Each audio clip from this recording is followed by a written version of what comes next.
Winning a trophy on Rally Monte Carlo is no easy feat. The crews have to endure a lot of very difficult conditions to actually get to the rally finish in one piece. After the glitz and glamour start in Monaco Harbour, the crews head north up into the Alps Maritime, into the mountains, where they can be faced with all manner of different conditions and more surface changes than they would have on any other event in the WRC. There's dry tarmac, there's wet tarmac, there's slush, there's snow, and worst of all, there is ice. And ice is critical. That is a very, very dangerous surface to drive on. And all of these conditions coming in probably just one stage, as the stages climb the many cols in the event and descend the other side on north and south facing corners, which all has a big impact in road conditions and air temperatures. The January date of Rally Monte Carlo means they're facing winter weather. So they could go down to -10 degrees and go up to +10 degrees.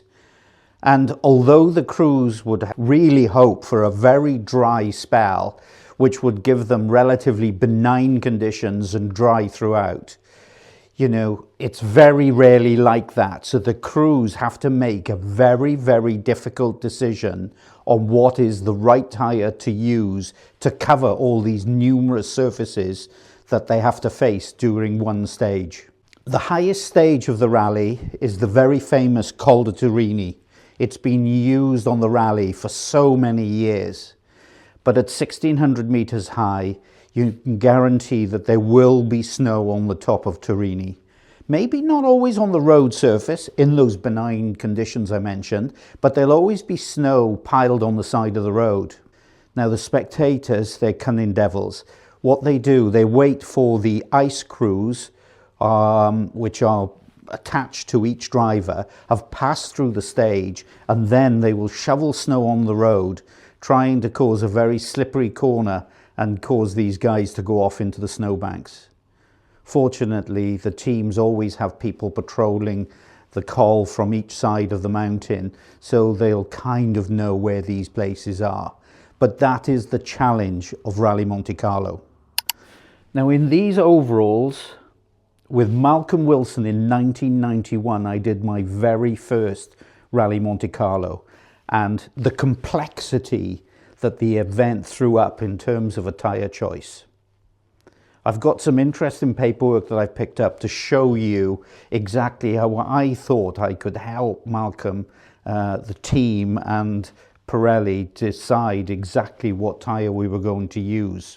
In 1991, for my first ever Monte Carlo, we had 10 tyre choices, variations of slicks, variation with an intermediate and a full wet option, and then we had a wide mixed tyre with variations of stud options within that for working on a bit of dry tarmac with ice and a bit of snow, to a narrow mixed tyre with stud and without stud for softer snowy conditions. And then we even had a full snow tyre, a narrow snow tyre, which had some spikes in, albeit only very small 2mm spikes, not like the big spikes that they run in Rally of Sweden.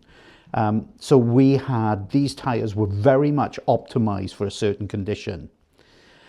But before we had all these options, I, during the test, took some timing of each of these conditions that we tested in, with each of these tyres, so I knew exactly how much faster one tyre was in a condition or how much slower a certain tyre was in a given condition. And I made up this graph to allow us to make the correct decision of what the fastest tyre was overall. That was easier said than done, because I mean, you've still got to have a little bit of experience of the event and choosing the fastest possible tyre, but making sure that you could pass up a col on snow and ice, drop down the other side and get to the finish. There's no point in being the fastest to the snow if you can't go any further. So there's always a massive compromise in your tyre choice for Monte Carlo. But before we got there, we had to find out exactly what the conditions were when we got there.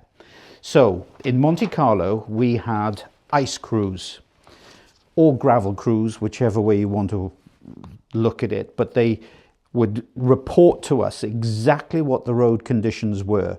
From such kilometre to this kilometre, it was this.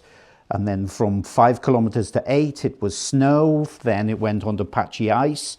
Then it went in the other side in deep snow, which was loose. And we knew exactly on the stage what conditions we'd face and exactly where it was.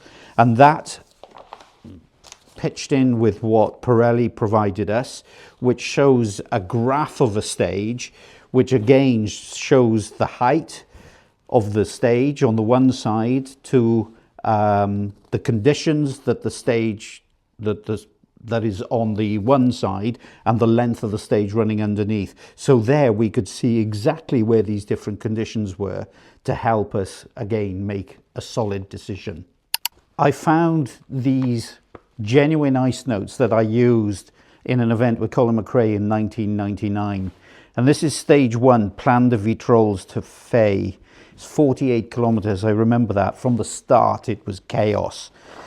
We've got the gravel stage summary, but what the crews also do, and I'll get to a relevant page, they're marking very detailed here exactly on which corners and exactly where the road is affected by ice, by snow, and by wet. So effectively, this allows Colin to commit to the full up until a point that I tell him, double caution ice ruts continues for 1 kilometre, and that allows us to be able to adjust our speed to make sure that we can get through the stages cleanly as possible.